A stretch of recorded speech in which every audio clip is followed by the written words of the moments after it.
A soft, warm breeze rustles your long neon pink hair for a moment.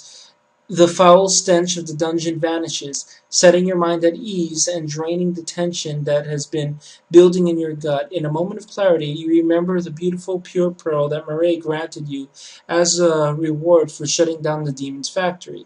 It seems only right you use this goddess's gift to rescue one of her wayward children. Perhaps she gave it to you for this very reason. The oblivious girl has managed to work her way into a sitting position and is grinding her dripping sex against your foot.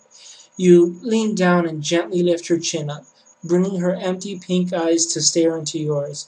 Mistaking the gentle motion for a command, she gleefully opens wide, tongue thrashing about in anticipation.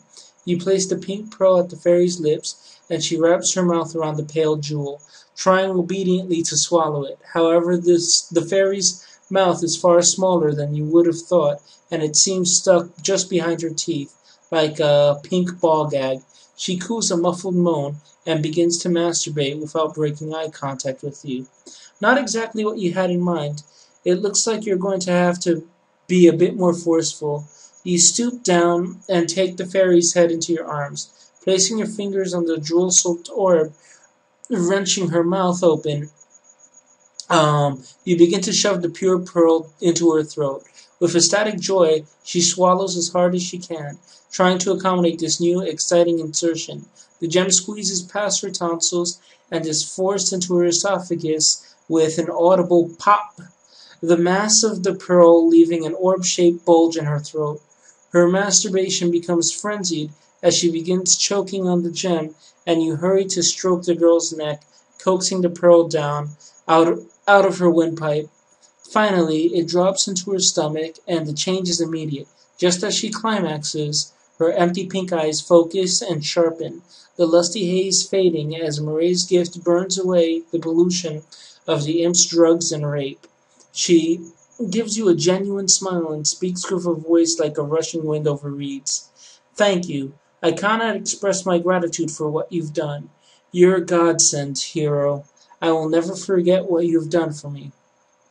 She tries to stand and falls back on her ass, the unbalancing weight of her corrupted breast more than her trophied legs can handle. She seems surprised at first, but her laughter is rich and hearing it eases your heart. Oh my, I've changed a bit, haven't I? Still, any deformation is worth restoring my mind.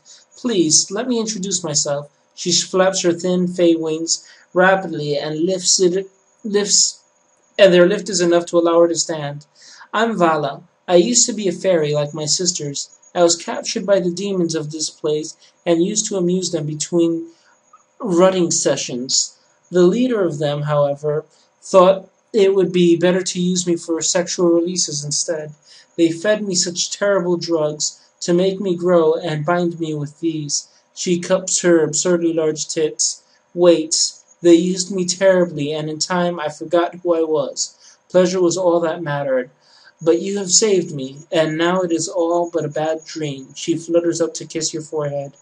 Leaving the way you came, Vala makes her exodus from the abyssal cavern.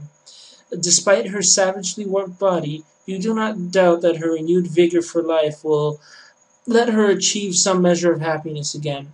You feel like you've managed to do a truly selfless thing in this den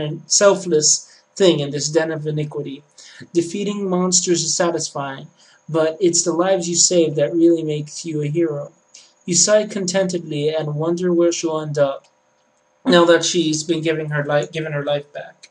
So north, secret tunnel. This passage is the least livable area you've seen out of the entire cave. The walls and floor are little more than dirt and rocks, and the explosions of dust from the ceiling with each tentative movement you make. For a moment, a wave of claustrophobia threatens to rob you of your nerve, but you blink the persuasive particles from your eyes and focus on why you're here. You're going to find Zetaz and pay him back for drugging you on your first day here. A crude door on the southern edge of the tunnels leads back to the imp's sleeping chambers, but the tunnels continues away, curving sharply to the west where a far more lavish door makes the far side of the subterranean passage.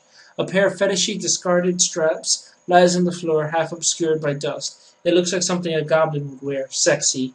Yeah, that'll give you a lust minimum, or it'll make you an exhibitionist, I think.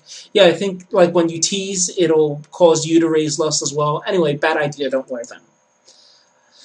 You've stepped into the most lavish room in the entire cave system and marvel at the difference between this magnificent abode and your own crudely constructed campsite. The stone walls are covered in stolen tapestries that each look to have been liberated from a unique source. Judging by the variety of depictions and art styles in this one room, you've barely met a fraction of the races that once inhabited the lands of Mareth. A pair of bright, smokeless lanterns hangs from each wall, lit from within by obviously magical spheres of luminescence. Various pieces of stolen furniture decorate the room, surrounding the four-post bed, decorated with masterfully done carvings of various carnal acts. There's a bolt holding the door to the south closed, but you give it a gentle tug and it becomes unlocked. A familiar imp is looking at you with a bewildered expression painted across his face. You recognize his face immediately. This is Zetaz. Oddly, he seems to have grown much larger in the time since your previous meeting. He's over 4 feet tall, and much more solidly built. Zetaz whines. Seriously? You show up here? First you make me lose my job, now you beat up my friends and track dirt into my bedroom? I've had enough. Okay, so next. You're fighting Zetaz. Zetaz has gone from a pipsqueak to the biggest imp you've ever seen. Though he has the familiar red skin, curving pointed horns, and wings you would expect to find on an imp, his feet now end in hooves, and his body is covered with thick layers of muscle. If the dramatic change in his appearance is any indication, he had to toughen up nearly as much as yourself over the past weeks. Zetaz still wears the trademark imp loincloth, though it bulges and shifts with his movements in a way to suggest a considerable flaccid size and large full sack. His shoulders are wrapped with studded leather, and his wrists are covered with metallic bracers. The imp has clearly invested at least a little additional protection. It does not look like he carries a weapon. Okay, since there's only one, I can probably use the sting.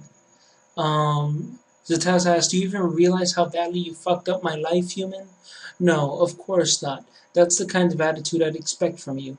The imp leaps from the air with a powerful spring, beating his wings hard to suspend himself in the center of his bedchamber.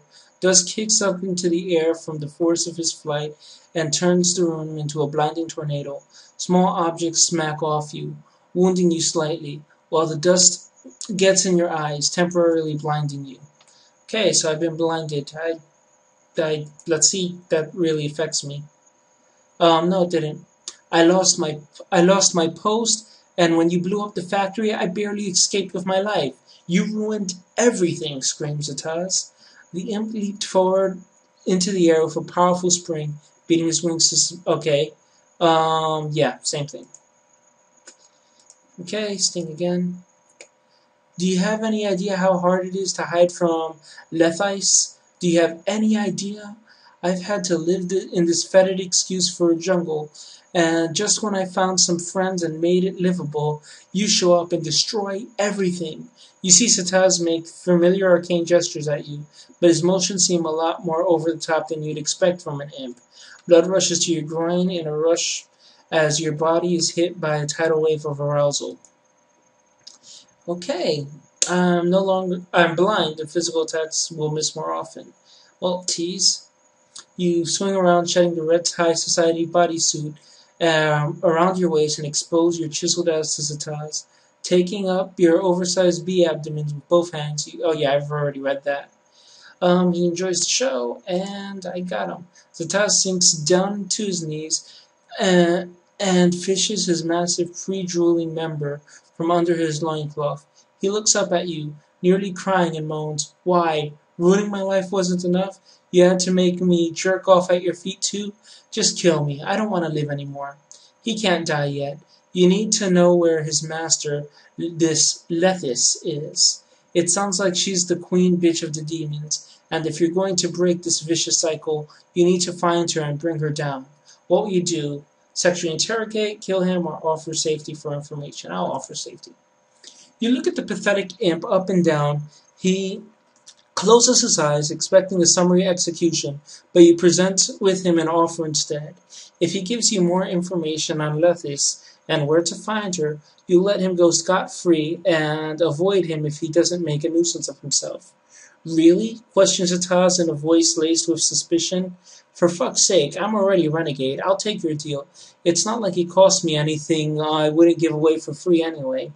Invigorated by the promise of safety and freedom, Zetaz pulls himself up and nearly stumbles over his lust-filled cock towards the desk. His dexterous fingers twist the knob on top of the drawer expertly until a quiet click comes from the furniture. He reaches down the divider between the drawers and pulls on it, revealing a tiny hidden compartment. In the center of it is a detailed map of the mountain and its upper reaches. Though the secret diagram is quite crude, it depicts a winding trail that bypasses numerous harpy nests, minotaur caves, and various unrecognizable pitfalls to each of the cloud-shrouded mountain peak. The drawing loses much of its detail once it gets to the demon fortifications at the top, but it can't be that hard to track down Lethis once you've entered the seat of her power, can it? A loincloth flies across the room and deposits itself onto your shoulder, startling you from your planning.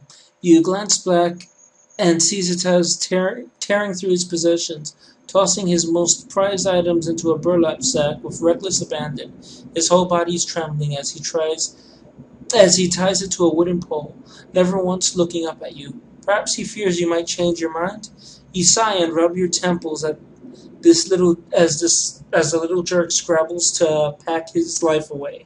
In spite of yourself, you actually feel a little bad about the situation. Zetaz scrambles out of the south door, never once looking back at the tattered remains of his old home. Okay, so I got his map, and a potent bottle of bimbo liquor. So yeah, since I used the pearl, I remembered to bring the pearl with me the second time I returned to the cave.